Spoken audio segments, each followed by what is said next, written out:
So the joys of the off season and the dark days of the NBA, I guess, is that we start to come up with topics. And this topic is I've seen it around, but we're going to give a crack at it. It is insert title here. Let's get ready. It is most impressive single NBA championships. So for the rationale here, if a team was able to win back-to-back championships or three in a row, they are not eligible for our selection. We are talking about teams that went to the playoffs, won it, and then didn't do anything the year after and didn't do anything the year prior, right? So one and done's. Hopefully that makes sense if you're following along. Who knows? So we're just picking three teams because we don't want to go through the list forever. But as we discussed off camera, the list is actually not as long as you would think, especially when you look at, say, the 90s.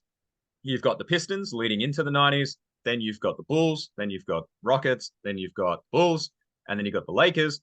And there is actually not a single title run in that. So they're a lot rarer than you realize. And especially in the 2000s and on, we would have had the same issues, same teams appearing. So my third team, third most impressive title run as an individual, at least over the last 25, 30 years. Let's not get the 50s and 60s fans back on our case. They're the terrifying ones because they've got a lot of spare time.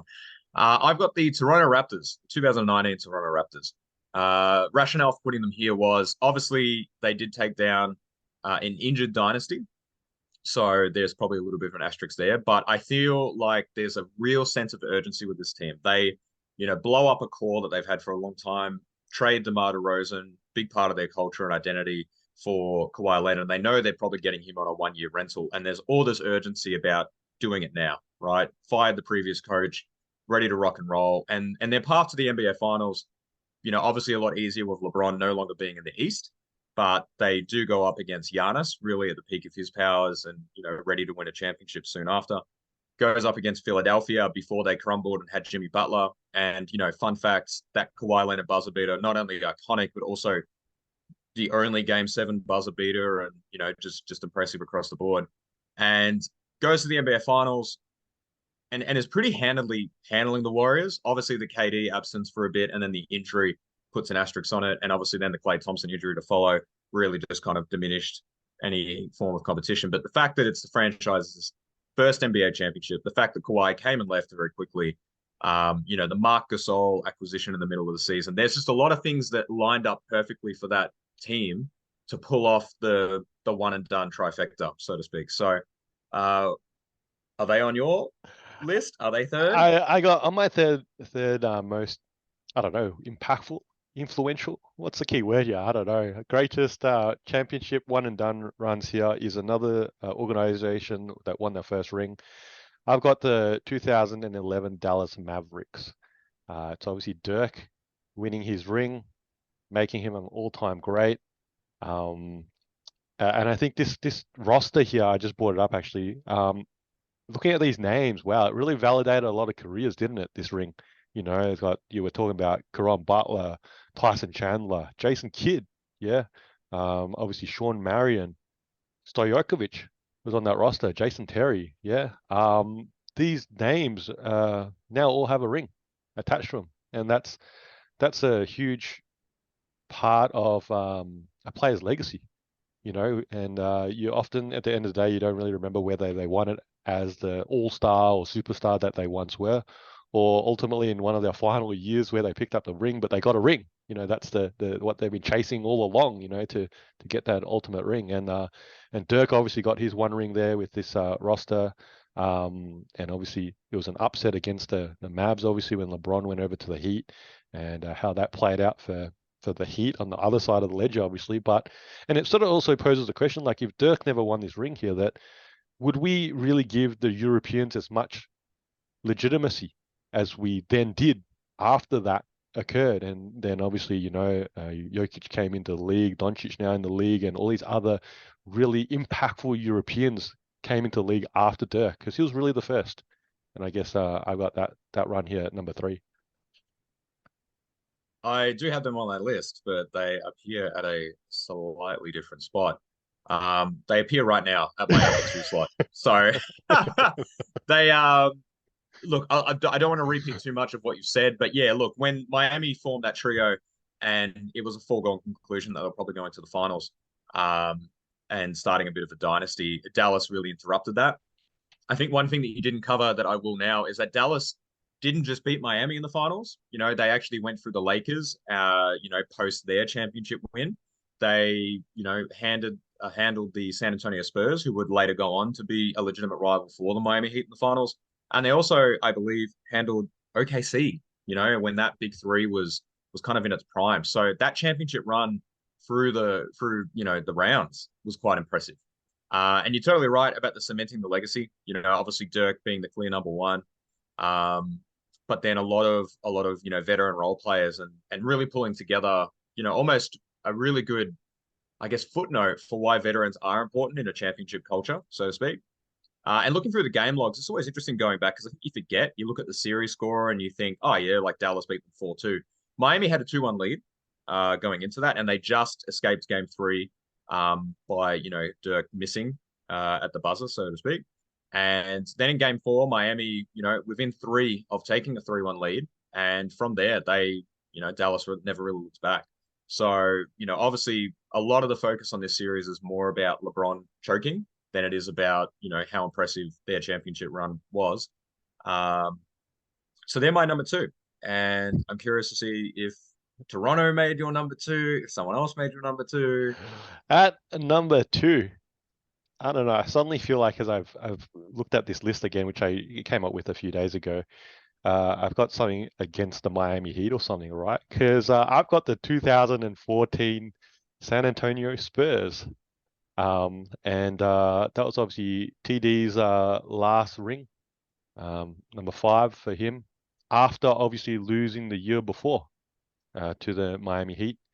That year was probably, well, in my mind, maybe others would probably remember all these LeBron highlights, but in my mind, I remember the Ray Allen 3 that obviously saved the Miami Heat in that Game 6 situation, which then the Heat went out and closed out 2013. And one would have thought that the Spurs could have easily, mentally folded, emotionally folded, and just, that was it. There wasn't a last run left in them. 4 rings is enough of a dynasty that they had, and so be it. But they came back. They came back. They got to this the finals again, and they closed it out this time 4-1 against the Heat.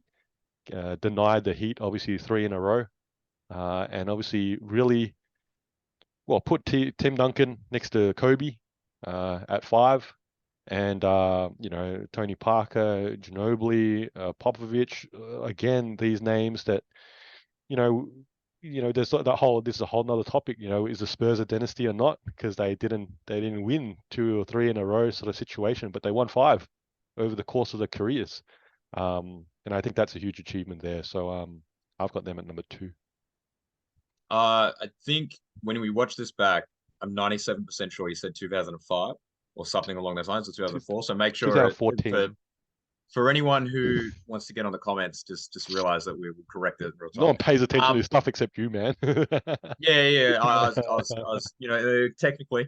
That's a really good one. I think they might have slipped out of my top 3 for thinking because of that dynasty or that illusion of a dynasty factor there a little bit. I know that it technically qualifies for the rules, but it's a good pick. I think the point differential, the shooting splits on that series, San Antonio very much beat Miami. There's a lot of teams that play in the finals over the years, and the difference between teams there was just night and day. And ultimately caused LeBron to leave Miami because he kind of felt like that was a sinking ship.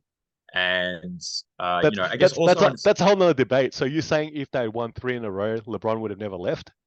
That I don't know. No, I really don't know. It's difficult to say. I think there's elements of Wade's knee. I feel like maybe LeBron can see into the future because that Chris Bosh blood clot thing that came like a season or 2 later, that was weirdly clairvoyant, knowing that would have blown up. But kudos to Miami because we're back in the finals not too after. Number one. I wonder if we have the exact same team on this one. I have selected the 2003-2004 Detroit Pistons. There's a couple of reasons why they're pretty impressive. Obviously, the Lakers had accumulated a bit more of a super team. Karl Malone and Gary Payton are big names, but different stages of their career when they joined the Lakers. But Kobe and Shaq still being pretty prime, coming off a 3-peat, back in the finals for a 4. which would have been the first 4 championships in a row in I believe since the 60s. So very difficult to do. And Detroit interrupts that and doesn't just interrupt it with, Hall of Fame caliber All Stars. We're talking about a real mismatch crew, in which no one was represented as an All Star. So they're starting five, not a single All Star for that season, respectively, and a defensive mind, right? Being one of those anomaly championships that they really locked down and figured out how to stop people. There are some rhetorics that Shaq perhaps was dealing with a bit more injury, and there's a bit of a decline, or maybe there's just exhaustion. But the fact that a team wins as a defensive minded, non-all-star team, I think is worth celebrating their championship run. That was that finals was on my list, on my short list. But look, I'll come back to that one because that is not my pick at number one. And I'm surprised you didn't pick this, but I don't know. It's up to you, I guess. We each to their own. We've got our own opinion because I've got the 2015 Golden State Warriors as the most influential single ring. And yes, they have one more now. Okay, but like you said, you can pick ones that they don't win in a row, and this was the first ring that they won. And I think this ring, if you think about this, and this is why I picked it, it's the most influential ring that's been won in the last 23 years or so, or 30 years or so now, effectively, if we're looking all the way to the 90s. Because with the lineup of death that came out that year, if they didn't win, okay, would it still be around? Because if they didn't win that year, Warriors could have easily made a case, no, it's not good enough. We got to send a piece out, maybe send Iggy out, maybe send Draymond out, maybe send Clay out. I don't know. Maybe this is not a championship winning team. As good as it is, we got to make a swing for another piece and trade, I don't know, Klay Thompson for K-Love or something like that, right? That was the talk back then, right? And that sort of situation. And that would have changed a whole generation of basketball because this Warriors team effectively is the hallmark of basketball as we know today. The ability to shoot, the ability to space the floor, to slash, to fill, 5-man lineups that are just interchangeable, and you switch everything and you just run and cut and move, and that constant ball motion that has become the staple of basketball now, about 10 years later. That now continues to evolve. Ultimately, now we're talking about 7-footers that can shoot. Okay, but it all came from that proponent of being able to shoot because of the Splash Brothers and their first ring in 2015. And ultimately, it came back to Steph Curry. Here's another debate, got robbed of the Finals MVP. I brought up the stats here. Actually, I never really remember these stats, but I brought up these stats here. And it's the stats here over this 6-game series, which they closed out. Steph Curry, 26. Yeah, 5.2 rebounds, 6.3 assists. Somehow did not win the Finals MVP over Iggy at 16 points, about half a rebound more, but 2 assists less. I know you had the huge task of being, on LeBron and so on and so forth, and that versatile and defensive impact he was on this lineup of death. But I don't know. I think, like I said, that's another debate, but I got the 2015 Warriors as, the most influential ring in the last 30 years. Yeah, I think I kind of like what you said about the implications moving forward. So if they don't win a championship, do they do anything in the following years? Because obviously that's the beginning of the Warriors being in the finals for 4 straight years, or is it? No, sorry, 5 straight years, and going up against the Cavs for 4 of them. I feel like I need to mention it just in case someone's thorough. The 3-1 Cavs definitely in consideration there, and obviously the only team to ever do it in the NBA Finals, and one of I think 15 teams in a playoff series. I believe my rationale behind that was LeBron's path to the East was always guaranteed, and not that we knew that he would come back from 3-1 because that had never been done before, but you are talking about a Hall of Fame number 2 all-time player. Maybe a little less. You put any of those other teams that I mentioned, Kawhi Leonard, Dirk, the Detroit Pistons, maybe don't pull off that kind of feat. And also, he beat the 3-1 Warriors, with their best regular season record, but without the addition of KD. So I'm not trying to diminish that team, but that's a consideration. And then funnily enough, there's not many other teams to consider for this list. Obviously, any San Antonio Spurs season because they won all their championships individually, and the Bucks and the Nuggets in recent time. But I think, unless we're willing to do, maybe if people want it, a bit of a breakdown of how we felt about the championships over the last, 20 or so years. I, I, That's my top three. I guess, look, you're right. Because, and let's note here that I was open to picking any ring in the last 20 or 30 years, and then you're like, no, the caveat here is that it can't be a repeat ring, and so on and so forth, which then effectively narrowed down about you could only choose from around 30 something percent of actually all finals that were played in the last 30 years. There's a limited amount, like you've alluded to, and look, I think the 3-1 Cavs where they came back was on my short list too. I think I didn't go with that one in my top three because in my mind, and again, sure, I'm whatever. I'm not a LeBron fan or whatnot. I seem not to remember his achievements, but it felt more like that was the Warriors lost that one Yes. versus that the Cavs won that one. Yeah, I think that's how I saw it. That was my opinion of how I saw that one there. They had that one in the bag. They should have closed out. And look, credit to the Cavs. Don't get me wrong; they got the job done. Okay, but it was, to me, it's more remembered as the Warriors lost that ring to the Cavs, not that they won it. I guess your picks, and look, great picks too. That the Detroit Pistons underdogs there against that Hall of Famer team that was supposed to kill it. As a super team that's supposed to be the Lakers that didn't give Karl Malone his first ring or any rings ultimately. And the Toronto Raptors obviously winning their first ring there.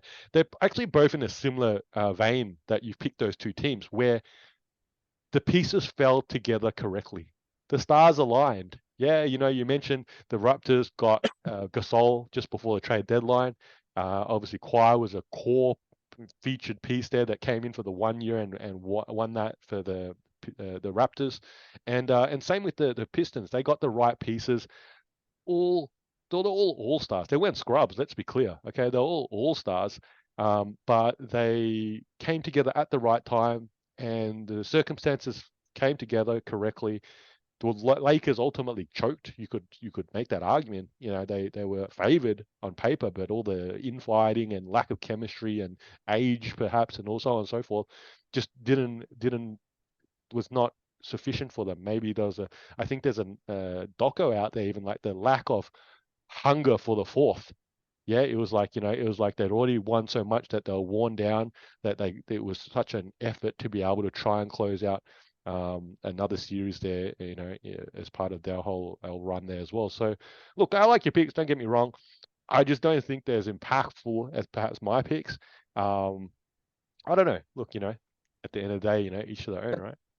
That's how sports debate is supposed to work. But what I'll do is I'll jump on a burner account and I'll just shred you in the comment section, just like any good rational person should.